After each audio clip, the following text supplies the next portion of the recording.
Welcome to World War II Chronicles, a weekly tribute to America's fighting men and women in commemoration of the Second World War. These programs are narrated by Ed Herlihy and are based on the news broadcasts of the war period from the recorded sound collection of the National Archives in Washington, D.C. In preparation for invasion, the first bombing raids attacked the Marianas Islands on June 11, 1944. As soon as the bombing began, the Japanese fleet decided to attack the U.S. carrier force, which was protecting the invasion of Saipan.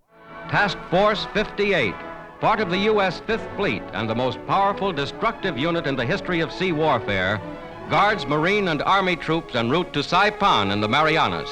Although the U.S. Navy had twice the carrier-borne air power they could muster, the Japanese High Command believed it had little to lose by attempting the near impossible, the destruction of a U.S. carrier fleet. A well-heeled Fifth Fleet, somewhere off the Marianas Islands in the far western Pacific, has at last made contact with a Japanese fleet and the sparring has begun. To this hour there's been no heavy slugging, but thus far each fleet has made a bid. The Japs made theirs on the 18th when they sent hundreds of carrier planes at our task force that was covering the Marianas invasion. On June 19th, the Japanese air and naval forces launched their attack. It failed miserably. Massive air superiority enabled American planes to shoot down enemy aircraft at a horrific rate.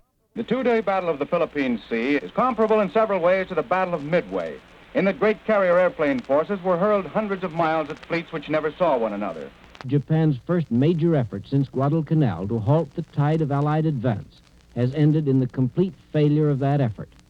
From our point of view, it leaves something to be desired because it did not bring that golden opportunity to break the Japanese fleet. From their point of view, this comes close to being a major catastrophe.